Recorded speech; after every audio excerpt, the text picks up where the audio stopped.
conforme está. Então eu dou a palavra ao senhor Fernando Amaral Batista Filho. O senhor tem a palavra. Bom dia, senhor senador, companheiros de mesa, senhores que nos antecederam na mesa anterior, demais presentes. Em primeiro lugar, gostaria de saudar a iniciativa dessa audiência pública. Conforme já ficou plenamente registrado na mesa anterior, a angústia por que passam os participantes de fundos de pensão a cada momento que se discute a possibilidade de alteração nas regras que garantem a eles os direitos adquiridos quando da adesão aos seus respectivos contratos, angustia demais a esse coletivo de pessoas e de seus respectivos pensionistas. Nesse momento, eu gostaria de tentar discutir, depois de vários técnicos da área aqui passarem na mesa anterior, gostaria de tentar abordar um pouco as questões das premissas e dos fundamentos do regime de previdência.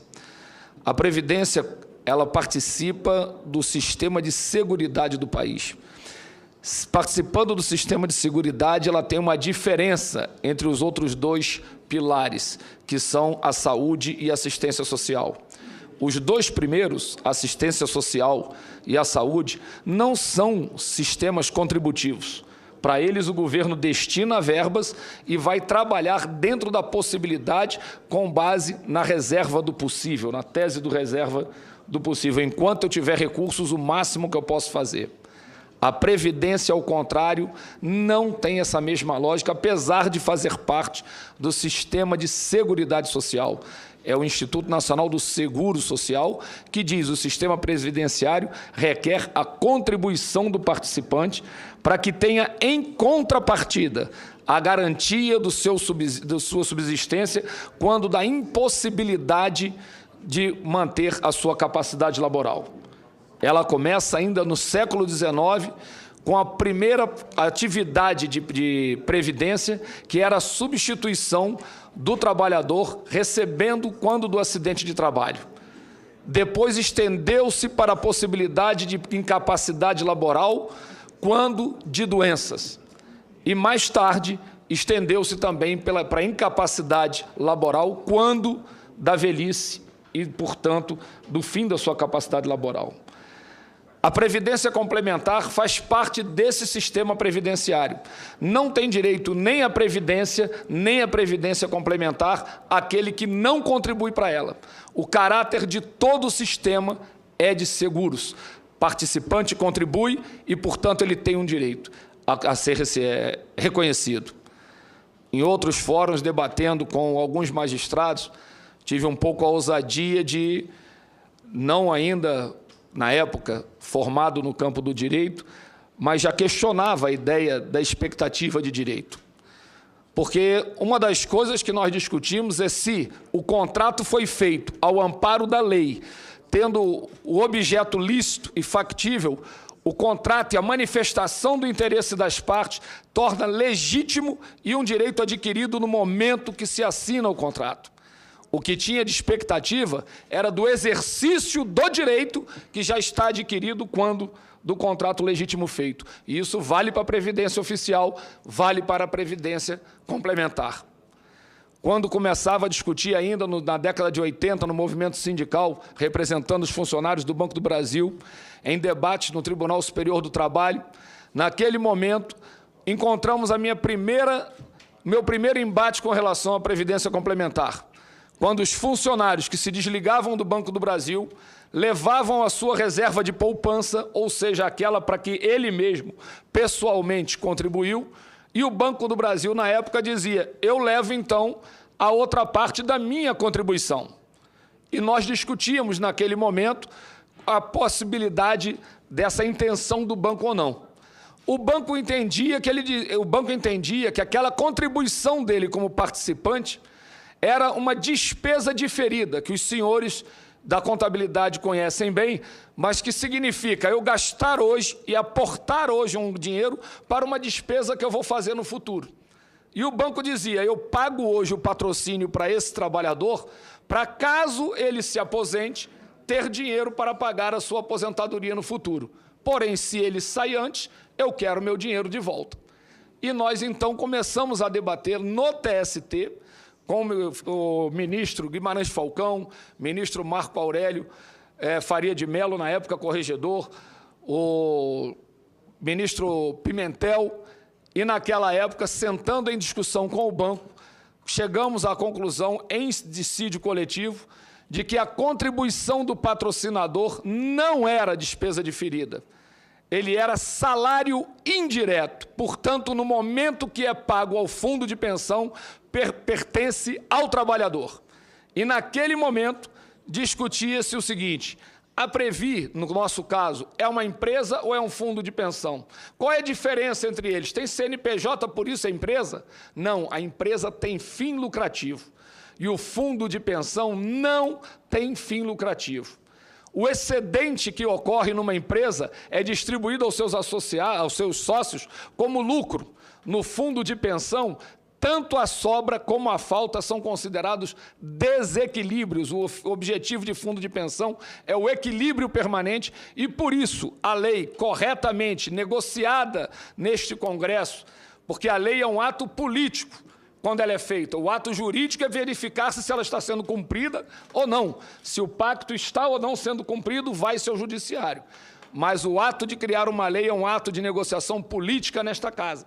E aqui, então, foi decidido que, no caso de falta, os trabalhadores e a patrocinadora têm que discutir ou um aporte maior de recursos para garantir o direito adquirido de todos os que assumiram o contrato na entrada, a que no futuro tivessem o direito da segurança pela qual estão pagando, que é o salário de aposentadoria, que é o gozo do benefício.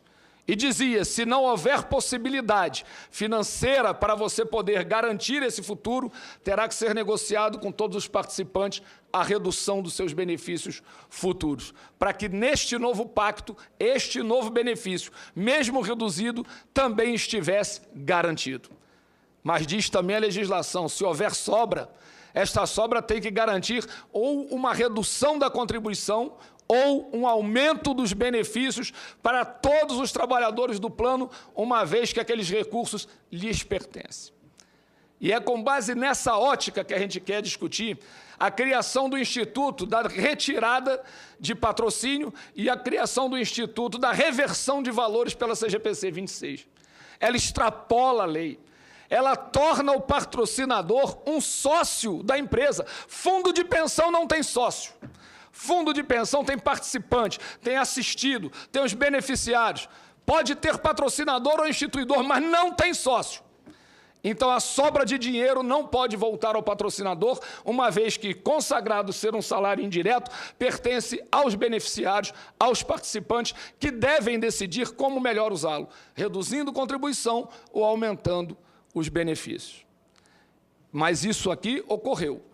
A CGPC 26, como bem colocou, o desembargador extrapolou das suas funções. Fizeram do agente que seria regulador ou fiscalizador a possibilidade de transformá-lo num legislador. E nós queremos, sim, que a Casa Legislativa utilize da prerrogativa constitucional para dizer isso é uma extrapolação e nós vamos, então, anular o ato. É onde a gente faz o trabalho aqui, participando nessa audiência, conclamando outros companheiros de fundos de pensão, outros participantes. Companheira Cláudia, que administra hoje lá na ANAPAR de forma brilhante, que vem colocando aqui toda a experiência que ela tem adquirido, não só com fundos de estatais, mas com todos os demais, trazendo os dados que nos trouxe aqui. Eu tive a infelicidade de estar presidindo o Sindicato de Bancários do Rio de Janeiro, quando o fundo de pensão do Banerj Previ, o banco foi incorporado pelo Itaú, e a legislação da época dizia, no caso de retirada de patrocínio ou no caso de fusão, quem incorpora assume o patrimônio do fundo de pensão. E a lei foi solenemente ignorada. E nós tivemos na fila, na porta do Sindicato dos Bancários do Rio, ex-diretores, presidentes, gerentes do Banerj, esperando para que nós dessemos a eles cesta básica. Essa humilhação e a dor que a gente sentia de fazer isso, eu não quero ter de novo.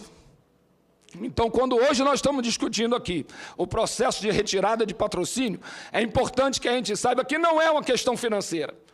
A questão financeira é decorrente da garantia do direito do participante e não sobra ou falta para que o participante pague pela eventual má administração ou má decisão de aporte ou não.